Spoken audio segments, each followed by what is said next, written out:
அந்த ஆடு வந்து இந்த லேயரை தாண்டி போகக்கூடாது. ஒரு சர்க்கம்ஃபரன்ஸ் மாதிரி வச்சிருப்பாங்க. அது வந்து எது வரைக்கும் மேயலாம் அப்படிங்கிறது. என்ன பண்ணும், அதோட கையில வந்து அந்த அளவுக்கு ரேடியஸ்ல இருக்கும். பார்த்துருக்கீங்களா? அது நேரம் அதை அப்படியே சுற்றி அதுக்கு மேலே அதனால போக முடியாது. ஒரு குறிப்பிட்ட டிஸ்டன்ஸுக்கு மட்டும்தான் அந்த கையில் இருக்கும். அது வரைக்கும் மட்டும்தான் அதனால போய் சாப்பிட முடியும் அந்த புல்லை. அப்போ என்ன பண்ணாது, அப்படியே சாப்பிட்டுக்கிட்டே வரும். தெரியுதா? அது எவ்வளோ தூரம் நம்மளுக்கு சாப்பிட்ருக்கு, எது வரைக்கும் அந்த ரேடியஸ் இருந்திருக்கு. அது ஒரு best example, radius of the curvature. இப்போ நம்மளுக்கு வந்து ரியல் லைஃப் அப்ளிகேஷன்ஸ்ல எங்கெங்க யூஸ் பண்றோம்னு பாத்தீங்க அப்படின்னா, நம்மளோட ட்ரெயின் இருக்கு பாத்தீங்களா, ட்ரெயின்.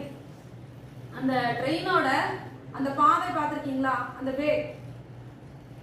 அதுல வந்து ஒரு ட்ரெயினுக்கு ஒரு வே மட்டும்தான் இருக்குங்கிறது கிடையாது. அந்த வேல நிறைய ட்ரெயின் பாஸ் ஆகும். ஓகேவா? அப்ப என்ன பண்ணுவாங்க, தண்டவாளத்தை மாத்தி விடுவாங்க. அது பார்த்துருக்கீங்களா? தண்டவாளத்தை அப்படியே மாத்தி விடுவாங்க.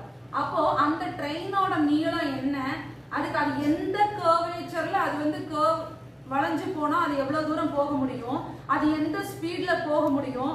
இப்போ வந்து டக்குன்னு ட்ரெயினால எல்லாம் ஒரு இதுல வந்து வளைஞ்சு போக முடியாது. இப்போ சமீபத்துல வந்து இந்த ரேடியஸ் ஆஃப் த கர்வேச்சருக்கு பாத்தீங்க அப்படின்னா அந்த பாம்பன் பாலம் இருக்கு இல்லையா, அதுல வந்து இன்னும் கொஞ்சம் ஸ்பீடு அதிகப்படுத்திருக்காங்க. எத்தனை பேருக்கு இந்த விஷயம் தெரியும்? போன வாரம் ட்ரெண்டிங் நியூஸ் தான்.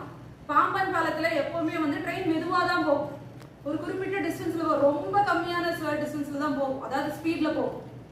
பட் ஆனா வந்து இப்போ வந்து ஸ்பீட் இன்க்ரீஸ் பண்ணி பக்கத்துல ஒரு பாலம் கூட ஸ்பீட் இன்க்ரீஸ் பண்ணிருக்காங்க.